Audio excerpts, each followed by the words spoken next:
Je m'appelle Manon Niel, et j'ai 32 ans.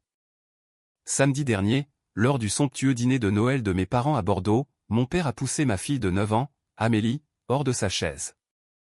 Elle a frappé le sol violemment, juste devant 20 membres de la famille qui regardaient dans un silence si épais qu'il ressemblait à une approbation. Mon père n'a même pas baissé les yeux. Il a juste ricané, déclarant que le siège était réservé au « vrai sang » et non un « cas de charité ». Je n'ai pas crié et je n'ai pas fait de scandale. J'ai simplement aidé Amélie à se relever, je l'ai regardée droit dans les yeux et j'ai prononcé 4 mots, « Ton héritage se termine ce soir ». J'ai laissé tomber les clés de ma maison sur la table et je suis sorti dans la tempête sans regarder en arrière.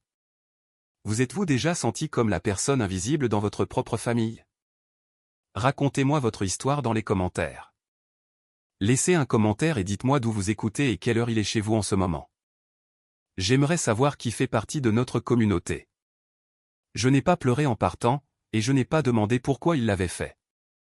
Alors que je naviguais dans la nuit glaciale de Bordeaux, l'intérieur de la voiture sentait le chocolat chaud renversé d'Amélie et le cuir froid d'une vie que je laissais enfin derrière moi. Mon esprit n'était pas en état de panique. Au lieu de cela, il effectuait un audit froid et clinique. Pendant 5 longues années, j'avais été l'architecte silencieuse de la survie de ma famille. En 2020, l'entreprise de construction de mon père était un navire qui coulait, lesté d'1 100 000 € de créances douteuses et de chaînes d'approvisionnement en ruine. Raymond est venu me voir à ce moment-là, non pas avec le rugissement d'un patriarche, mais avec les yeux rouges et les mains tremblantes, implorant une bouée de sauvetage. Je lui ai donné tout ce que j'avais. J'ai liquidé la police d'assurance vie de mon défunt mari, la seule sécurité qu'Amélie et moi avions, et j'ai vidé mes propres comptes d'investissement pour régler ses créanciers les plus agressifs. Je suis retourné vivre dans ce manoir plein de courants d'air et j'ai travaillé 14 heures par jour à la refonte de l'ensemble de leur réseau de logistique et d'approvisionnement sans prendre un seul centime de salaire. J'ai sauvé le domaine de Bordeaux. J'ai sauvé sa réputation et j'ai sauvé son nom. Et en retour, Raymond et Isabelle m'ont traité comme une contremaîtresse glorifiée, tout en considérant Amélie comme une ligne budgétaire qu'ils auraient aimé pouvoir couper. Ils se drapaient de soie et buvaient du cognac de première qualité que mon travail finançait. Pourtant, ils regardaient ma fille comme si elle était une tache sur le parquet en acajou. Je suis resté aussi longtemps parce que je croyais au mythe de la famille complète. J'étais lié par la chaîne invisible du survivant, une prison psychologique sans barreaux de fer. Vous restez parce que vous vous dites que si vous travaillez plus dur, si vous apportez plus de valeur, ou si vous êtes suffisamment indispensable, ils finiront par considérer votre enfant comme l'un des leurs. Je m'étais convaincu qu'Amélie avait besoin de ces gens pour se sentir complète. Mais j'avais tort. J'étais juste l'investisseur silencieux dans une version de la famille qui était fondamentalement en faillite. Ma compassion avait été un luxe haut de gamme. Ils avaient abusé de leur découvert pendant des années. Et ce soir, ils ont finalement atteint la limite. Alors que je regardais les lumières du manoir s'estomper dans mon rétroviseur, j'ai réalisé que ce n'était plus une famille. C'était un mauvais investissement, et je clôturais enfin le compte avec une précision mortelle. Le soleil n'avait même pas éclairci l'horizon de Bordeaux que le vautour numérique commençait à tourner. J'ai regardé mon téléphone vibrer contre la table de nuit, non pas avec crainte, mais avec la curiosité clinique d'un scientifique observant une expérience ratée. Raymond a mené l'attaque à 6h45 du matin. Son texto disait « Tu as officiellement perdu la tête. Faire une scène comme ça à Noël est la preuve que tu es instable. Nous discutons de la sécurité d'Amélie sous ta garde. » Quelques minutes plus tard, ma sœur, Karine, est intervenue, aimant le message de mon père et ajoutant son propre venin, typique de Manon, toujours la victime. Tu as gâché les vacances de maman. Tu es une psychopathe ingrate après tout ce qu'ils ont fait pour toi. Je n'ai pas tapé de réfutation et je n'ai pas défendu ma santé mentale ou mes compétences maternelles. J'ai simplement pris des captures d'écran et les ai téléchargées sur un disque cloud sécurisé. Pour eux, mon silence était une faiblesse. Pour moi, c'était une collecte de données. À midi, l'effacement était complet. Océane, la petite fille en or, a posté un carrousel de photos de la veille au soir. Il y avait la table en acajou, le cristal étincelant et les 20 membres souriants de la famille. Il ressemblait à un portrait de l'élégance du Sud-Ouest. Mais Amélie était introuvable. C'était comme si elle n'avait jamais existé, comme si le sol qu'elle avait frappé n'avait pas de marque de ses petites chaussures. Ma famille n'était pas seulement toxique. C'étaient des révisionnistes professionnels. J'ai regardé la photo de ces 20 adultes et j'ai réalisé que j'étais face au piège de la cruauté normalisée. Les gens se demandent souvent comment 20 membres de la famille peuvent regarder un enfant de 9 ans être agressé et rester silencieux. C'est parce que dans le foyer Hébert, l'ego de Raymond était la monnaie principale. Ils avaient été conditionnés à croire que maintenir la façade chic était plus important que la sécurité d'un enfant qui ne partageait pas leur ADN. Leur silence n'était pas un manque d'action. C'était une transaction. Ils échangeaient la dignité de ma fille contre le confort de l'approbation de Raymond et la promesse d'un futur héritage. C'était une machine bien huilée de gaslighting collectif où la personne qui signale l'incendie est traitée comme l'incendiaire. J'ai regardé Amélie, qui colorait tranquillement à la petite table de l'hôtel, ses mouvements hésitants et ses yeux toujours assombris. J'ai senti une clarté froide m'envahir. Ce n'était pas une dynamique familiale que je pouvais réparer avec une conversation ou une carte de vœux. J'avais payé un abonnement à taux d'intérêt élevé à un groupe de personnes qui traitaient ma fille comme un coût indirect qu'ils voulaient éliminer. Ma compassion avait été une ressource dont ils avaient abusé pendant 32 ans. Et le compte était désormais définitivement fermé. Je ne partais pas seulement. J'étais en train de déconstruire toute la fondation sur laquelle il se tenait. J'ai ouvert mon ordinateur portable et j'ai regardé le billet à ordre sécurisé d'1 100 000 € que j'avais géré discrètement. Ton héritage se termine ce soir. Je lui avais dit que je le pensais. J'ai contacté mon avocat personnel, Grégoire, et je lui ai envoyé les dossiers que je préparais depuis des mois. Cela n'allait pas être une querelle familiale désordonnée. Ça allait être une liquidation totale. Le lundi matin n'a pas commencé par un vœu de vacances ou une demande de réconciliation. Il a commencé par une réunion formelle dans un bureau au mur de verre au 10e étage du centre-ville de Bordeaux. Mon avocat, Grégoire, ne m'a pas offert de sympathie. Il m'a offert un stylo. Il avait été l'avocat d'affaires de mon défunt mari, un homme qui voyait le monde à travers le prisme froid des clauses en béton et de la responsabilité. Pour lui, ma famille n'était pas un ensemble de personnes. C'était un ensemble de risques contractuels qui devaient être atténués. Il y a 5 ans, lorsque l'entreprise de Raymond était en difficulté financière, je ne lui ai pas simplement donné 1 100 000 € en cadeau. J'étais directrice de la logistique. Je savais que la famille était une variable, mais qu'une voix était une constante. J'avais forcé Raymond à signer un accord de restructuration en échange du renflouement. Il était si désespéré de sauver sa face et son manoir qu'il n'a même pas lu les annexes. Il a supposé que j'étais sa fille loyale, celle qui fournirait toujours le filet de sécurité pour $0 en retour. Il avait tort. L'accord qu'il a signé m'a donné la pleine propriété de l'ensemble du parc de transport de l'entreprise de construction et de toutes les machines lourdes qu'il possédait pendant 5 ans. Je lui avais permis d'utiliser mes actifs gratuitement pour maintenir l'illusion de son succès. J'avais subventionné leurs vêtements de soie et leur cognac de première qualité en supportant les coûts d'entretien des camions même qui avaient construit son empire. Mais à partir de 8 heures du matin ce matin, cette subvention expirait.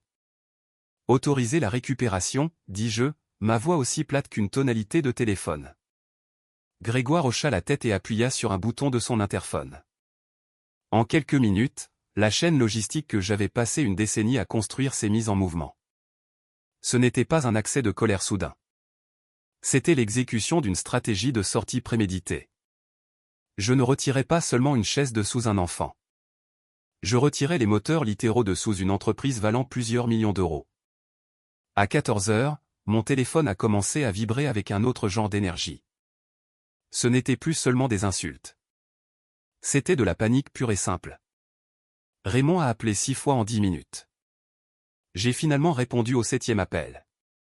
Manon, qu'est-ce qui se passe, bon sang, cria-t-il, le bruit de fond d'un chantier de construction frénétique derrière lui. Les équipes de recouvrement sont là. Elles prennent les excavatrices. Elles enlèvent les remorques plateaux en plein milieu d'un coulage de béton.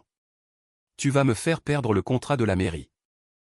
Je ne te coûte rien, Raymond, répondis-je, regardant la Garonne.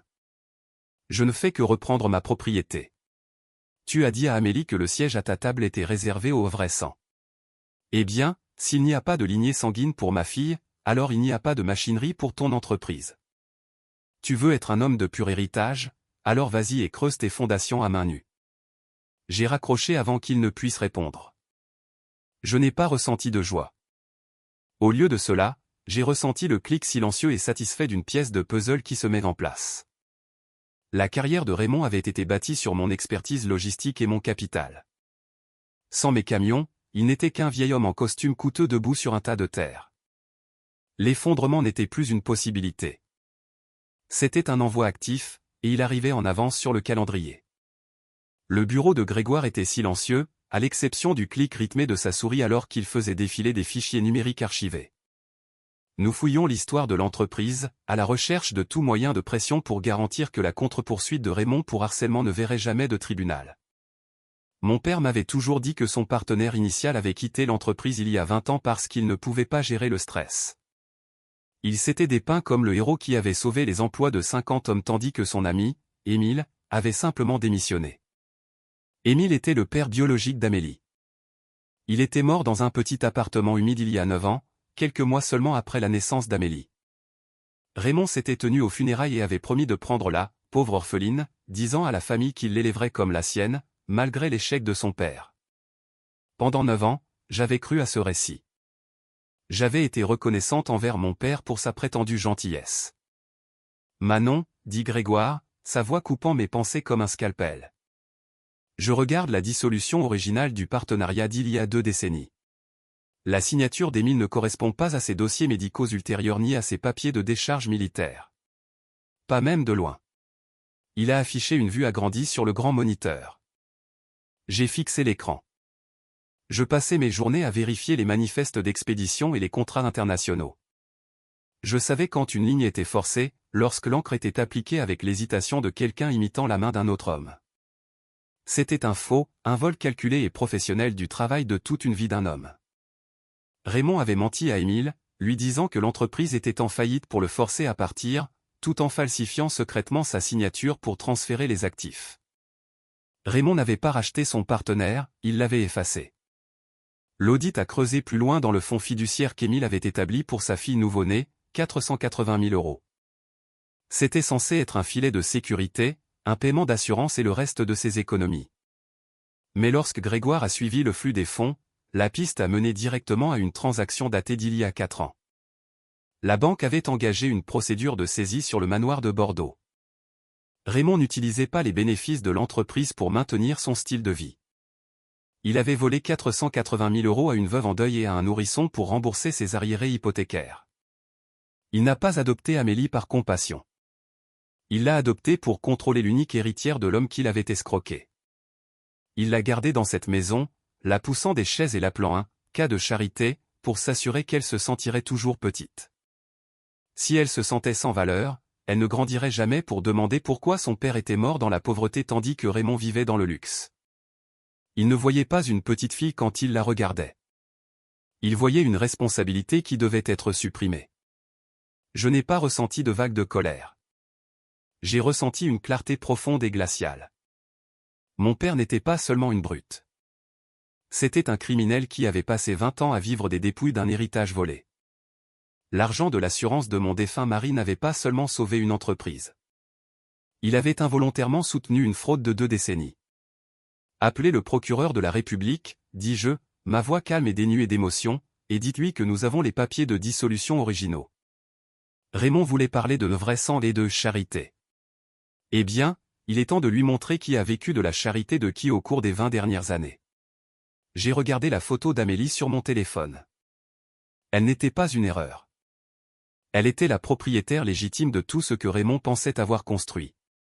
Et j'étais celle qui allait lui remettre les clés de son royaume.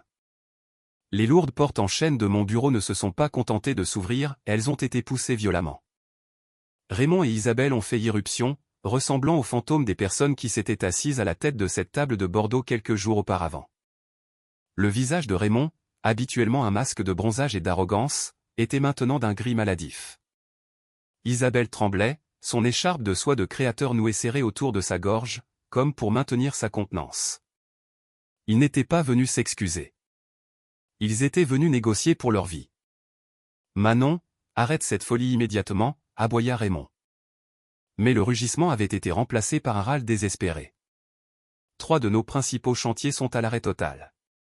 La ville menace de retirer notre cautionnement parce que tes équipes de recouvrement ont pris la grue au milieu d'un levage de structure. As-tu la moindre idée de ce que les dommages-intérêts liquidés vont nous coûter? Je ne me suis pas levé. Je me suis penché en arrière dans mon fauteuil et je les ai regardés à travers la lentille d'un audit froid. C'était l'illusion du pouvoir provenant d'un portefeuille vide. Les gens comme mon père croient que leur autorité fait partie intégrante de leur âme, mais ce n'est en fait qu'un costume loué avec l'argent des autres. Raymond n'était pas un patriarche.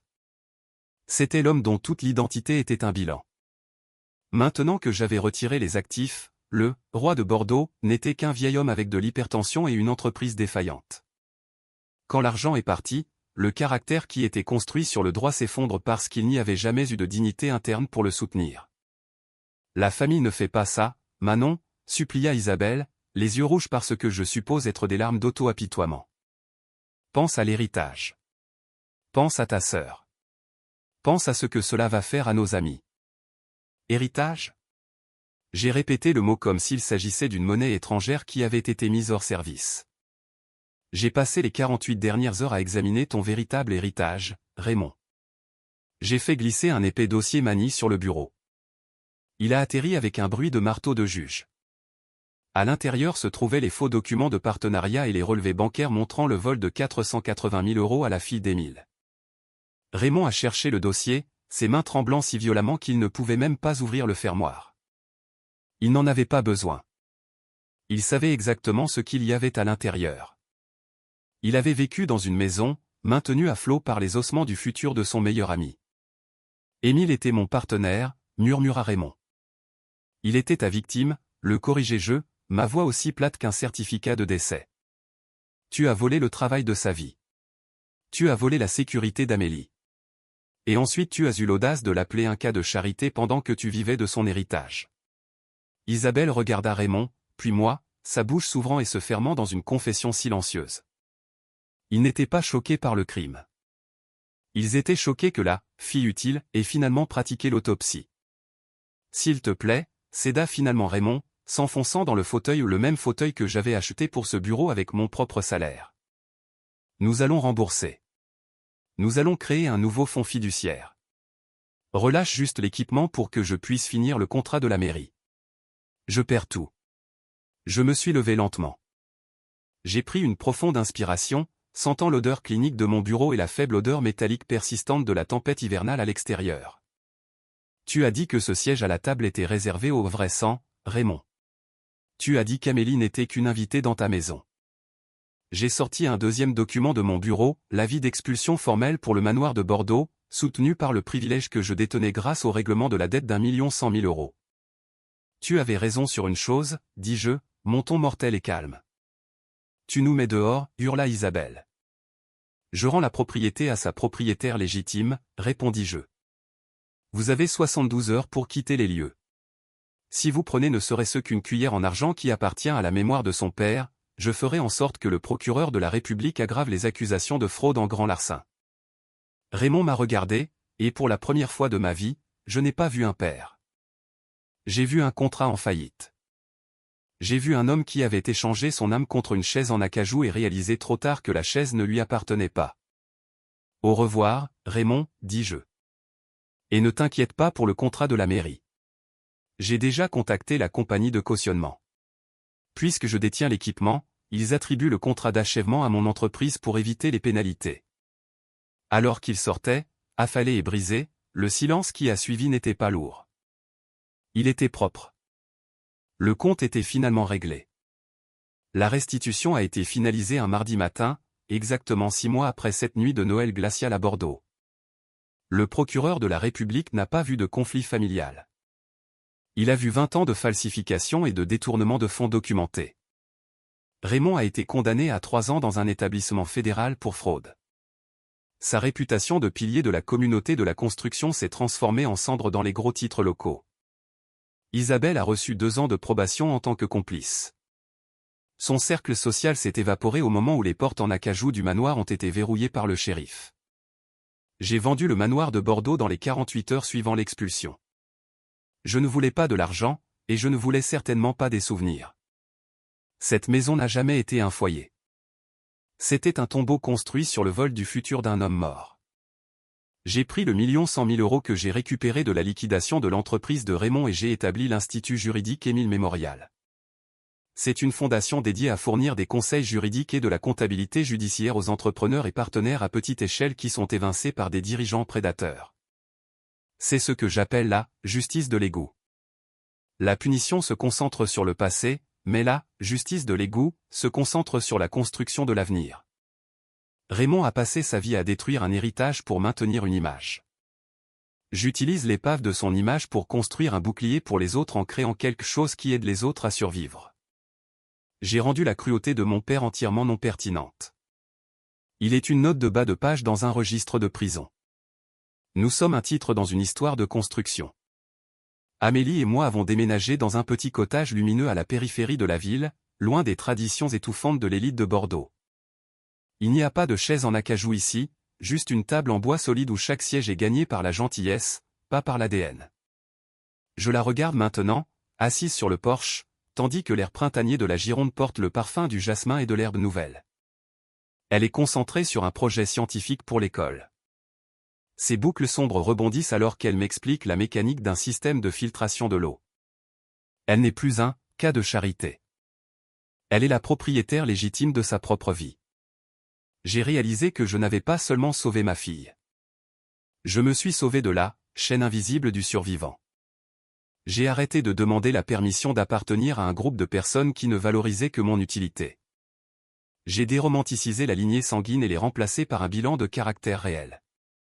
Je veux vous laisser avec ceci, une lettre à ceux qui ont toujours eu l'impression de vivre à la périphérie de leur propre famille. Vous n'avez pas besoin de leur siège à table pour être valide. Vous n'avez pas besoin de l'approbation de personnes qui ne voient votre valeur que lorsqu'elles rédigent un retrait. S'ils vous poussent de la chaise, laissez-la leur. Ce n'est qu'un morceau de bois dans une maison qui s'écroule déjà. Vous êtes l'architecte de votre propre lever de soleil. Et vous avez le pouvoir de bâtir un royaume où le sang n'est qu'un fait biologique, mais où la famille est un choix que vous faites chaque jour. Merci d'avoir écouté jusqu'à la fin. Si l'histoire de Manon et Amélie vous a inspiré, veuillez partager cette vidéo et cliquer sur ce bouton d'abonnement. J'aimerais entendre vos réflexions sur ces 4 mots que Manon a dit à son père. Rappelez-vous, votre valeur n'est pas un héritage que quelqu'un vous donne. C'est une vie que vous construisez pour